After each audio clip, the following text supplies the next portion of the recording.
man siya beauty and brains, kay angay usab ikapasigarbo ang iyang talento sa acting and singing. Busado na siya'y bagong single nga #relate gayud kitang tanan. Busa, we have this morning kapuso artist Faith Da Silva. Maayong buntag, Faith! At welcome back dito sa GMA Regional TV Live. Ayan, pakibati naman ng mga fans mo dito sa Central and Eastern Visayas. Maayong buntag at maupay nga aga sa inyong lahat. Good morning, good morning, good morning! Very good talaga ang morning namin kasi blooming na blooming itong bisita namin. Of course, every time you grace our program. Kaya naman, pa-share naman dyan ng skincare routine mo tuwing umaga. Grabe naman, thank you so much. Ikaw nga din, ang ganda-ganda ng skin mo. Actually, for me, ang ano lang talaga para maging fresh tayo ay wag tayo masyadong mag-stress, wag tayo masyadong mag-isip, at let's just live a happy and healthy life. Yun lang. Totoo talaga yan. Ayan. Kaya naman pala maraming mga netizens ang nagsasabi na pang beauty queen talaga. Yung aura mo, yung mukha mo, everything about you, Faith. Ikaw ba, open ka sa opportunity na sumali sa mga national beauty pageant someday? Wow. Una, gusto ko magpasalamat sa lahat ng mga tao na nakakakita na alam mo yun, posible na maging beauty queen. Alam ko, karamihan sa ating mga babae, di ba, bata pa lang tayo, pinapangarap talaga natin yan. And for them to say that about me, very grateful ako. But I would want to take my time before ako mag-join. And it's a possibility, it is. And of course, may tanong din ang karamihan, Faith. Kumusta naman ang puso ng nag-iisang Faith Da Silva ngayon? Ang puso ko ay happy because I am happy with myself. Yun po. Good answer. Pero Faith, may mga pagkakataon ba na may gusto kang sabihin sa isang tao pero di mo magawa, at kung meron man, ano yung gusto mong iparating sa kanya? Kung meron man, wala siguro akong specific na tao na pwede kong pagsabihan.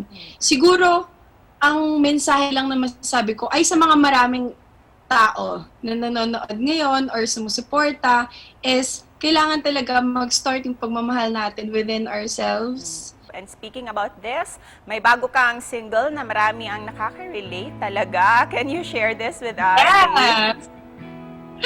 So, I just released this new single, Sana Sabihin Mo Na Lang, and isa to talaga sa kanta na grabe ang pagka-relate ko. Alam ko, karamihan sa atin dito, hindi pa nakaka-move on, or meron pang mga hinanakit, or meron din mga iba na katulad nga sa mensahe ng Sana Sabihin Mo Na Lang, meron tayong mga pagkakataon sa buhay natin na nasa isang relationship tayo na sometimes it's better to just let go, but we would want to stay in the situation because of how much we love the person and how much we love being around them. But yun nga, sana magising na tayo. Pero for you, ano yung pinaka-paborito mong linya sa lyrics ng bago mong single na Sana Sabihin Mo Na Lang?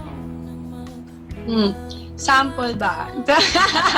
Sige, i-sample mo na yung favorite line mo sa amin. Pinagpapalipan na lang bang pag-iwan sa pusong hindi makabitaw? Sabihin mang isip ko lamang naguguluhan. Tapan ko man matay ayaw nang magbulag-bulagan. Yeah! Wow, Faith! Ang galing naman! Huwag na tayong magbulag-bulagan, di ba? Tama na. Yes, thank you for that song. Marami talagang makaka-relate dyan. And lastly, Faith, please invite everyone to support your new single. And of course, saan ba ito pwedeng mapakinggan at ma-download? Sana Sabihin Mo Na Lang is now available on iTunes, Spotify, Apple Music, YouTube Music, and other music platform worldwide. And lastly, Faith, bilang Women's Month, ngayong month of March, ano naman yung mensahe mo para sa lahat ng mga Bisaya Kapuso viewers natin, especially the women? My message to the women that are watching right now is to own yourself and to not think about the society, kung anong sinasabi nila na kailangan ganito ang babae, kailangan ganito tayo manamit, kailangan ganito tayo magsalita. No. Kung sino ka, kung ano ka talaga, you have to be grounded and you have to be secure with yourself and other things will follow. Galing naman. Pang beauty queen talaga itong Faith De Silva namin. Thank you so much, Faith, sa mensahe mo and for spending your morning with us. Thank you. Congrats. Thank you so much. Thank you.